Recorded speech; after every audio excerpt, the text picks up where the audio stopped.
Busquei ao Senhor e ele me livrou de todos os meus temores, disse Davi, logo depois de passar por um momento de profundo medo. Bom dia, graça e paz do nosso Senhor Jesus Cristo. Vamos lá, a gente continua aqui no nosso devocional, baseado em 1 Samuel 21 e 22. Davi está fugindo de Saul. E em Samuel 21, nós lemos assim, que Davi teve muito medo. Tanto medo que isso o levou a tomar atitudes terríveis. Terríveis. Ele ficou com muito medo.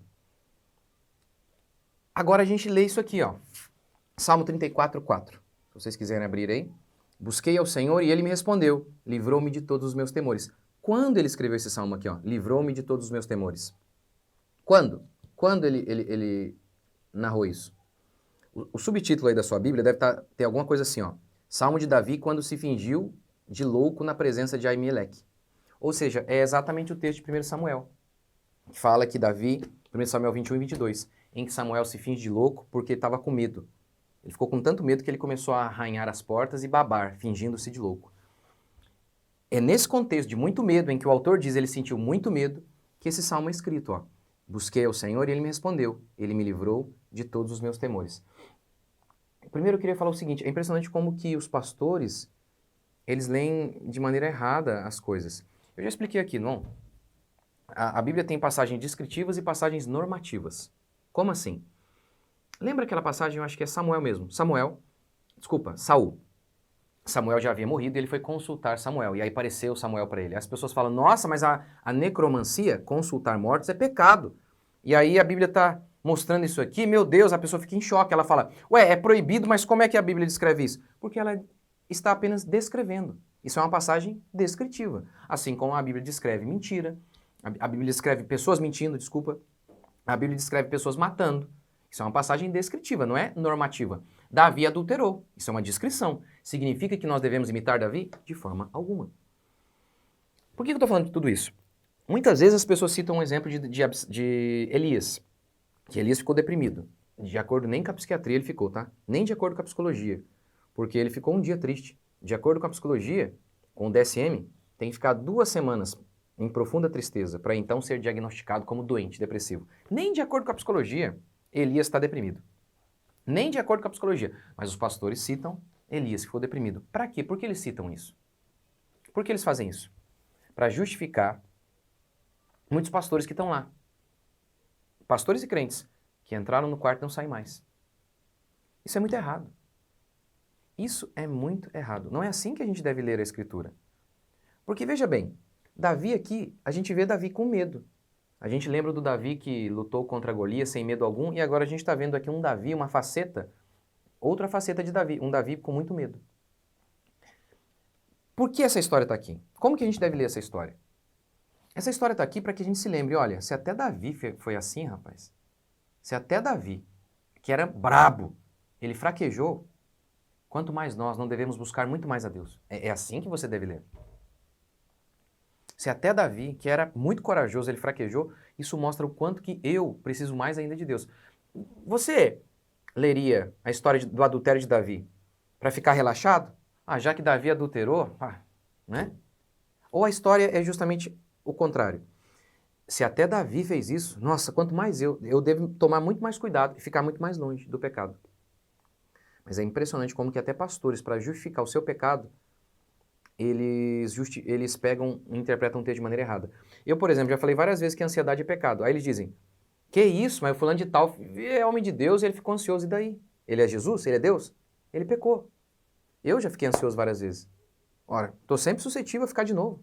E daí? Por exemplo, arrogante. Você já não foi arrogante várias vezes? Quer dizer, a gente é arrogante. E daí? Isso é uma justificativa para a gente não lutar contra o pecado? Então, a história de Davi aqui, o momento de fraqueza de Davi, em que ele teve medo, não é uma justificativa para que a gente tenha medo. É sim um consolo. Para a gente não desistir. Se até Davi fraquejou, nós também fraquejamos ocasionalmente. Mas vamos continuar a história. Tá vendo? Ó? Busquei ao Senhor e Ele me respondeu. E Ele me livrou de todos os meus temores. Vamos continuar. Vamos crer que assim como Deus livrou Davi daquele medo, Ele pode nos livrar. E é interessante que ele diz, ó, livrou-me de todos os meus temores. Medo do quê? De ficar sozinho? Ele diz, ainda que meu pai me desampare, Deus me acolherá. Medo do que dos inimigos? Ainda que um exército se acampe contra mim, não terei medo. Medo do que da morte? Ainda que eu ande pelo vale da sombra da morte, não temerei mal algum. E esses salmos? Vamos nos lembrar desses salmos. Eu sei, aqui está o ideal, ó, uma fé forte. Às vezes a gente está aqui, a gente fraqueja, mas não diga que isso é normal. Apenas mire nisso aqui, ó. E quando fraquejar, peça perdão, levante e tente de novo. Mas não fique, não, é normal, porque até Davi teve medo. Não faça isso. Não desanime. Então, já que vamos seguir Davi, ó. Busquei ao Senhor e ele me livrou de todos os meus temores. Já falei, vou repetir. Inúmeras vezes os nossos temores têm a ver com incredulidade e com os ídolos que colocamos no nosso coração. Não confiamos que Deus vai prover, que Deus vai guardar, que Deus vai nos guiar. Aí ficamos com medo. Ou então, temos ídolos no coração que pensamos, se eu perder isso aqui, acabou minha vida. Aí temos muito medo. Então, o medo tem a ver com essas duas coisas. Incredulidade e ídolos que criamos no coração. E eu estou só separando, mas é a mesma coisa. Porque quando você deposita uma fé plena em Jesus, os ídolos no coração vão indo embora. Eu separei aqui para ficar didático. Medo, então, tem a ver com incredulidade e ídolos no coração. Resista a isso, a cada dia mais se apegando em Deus, e ore, e leia, e conheça a palavra do Senhor, e se apegue a Deus, apegue em Deus. E quanto mais você fizer de Jesus, de fato, o seu Deus, a razão da sua vida, a razão da sua alegria, menos medo você vai ter. Ficamos com medo do quê? E se eu perder o fulano? E se o fulano... Não, Deus vai me sustentar. E se acontecer algo ruim? Nós não fazemos como as pessoas do pensamento positivo, não vai acontecer coisa ruim. Não, Davi não diz isso, ele diz, ainda que eu ande pelo vale da sombra da morte, ainda que meu pai me desampare, ainda que um exército se acampe. Ou seja, espero que não, mas ainda que, é possível. É possível que isso aconteça. Mas se acontecer, eu vou estar de pé, porque Deus vai me sustentar. É assim que nós devemos crer. Não, esqueça você. Ai, será que eu vou dar conta? Não é Cristo que te capacita? Então confie nele. É assim que Deus te livra de todos os seus temores. Busque-o. Busquei ao Senhor e ele me respondeu. Ele me respondeu. Ele me livrou dos meus temores. Olha, eu não sei quando você ora assim, Senhor, me dá uma Ferrari. Eu não sei se isso é a vontade de Deus para você. Pode até ser. Mas quando você livra, Senhor, me faz forte diante dos meus temores. Eu tenho certeza que é uma oração que Deus quer ouvir. E esta é a confiança que temos para com Ele, que se pedimos algo segundo a sua vontade, Ele nos ouve. Você acha que essa é uma oração que é a vontade de Deus? Quando você ora, Deus me faz forte. Faz com que a minha fé esteja firme em Ti. Eu tenho certeza absoluta. Então, quando você de fato buscar o Senhor, Ele vai te responder. Você não foi chamado para andar com medo de tudo e de todos. Não foi chamado. Me desculpe os pastores incrédulos que acham que é mesmo normal que os crentes vivam deprimidos, com medo o tempo todo. Me desculpem, eu não creio assim, eu creio como Davi. Busquei ao Senhor e Ele me respondeu. Livrou-me de todos os meus temores. Todos mesmo? Todos. Você crê assim? Vamos buscar ao Senhor agora? Vamos orar a Ele? Você crê mesmo no poder de Deus? Que quando nós oramos com fé, Ele de fato nos responde? Que é um milagre mesmo, Ele é milagre mesmo, de trazer a paz mesmo. Crê? Então vamos orar. Senhor Deus e Pai, cremos em Ti, cremos que o Senhor responde a nossa oração. E o Senhor responde, e o Senhor nos livra de todos os nossos temores.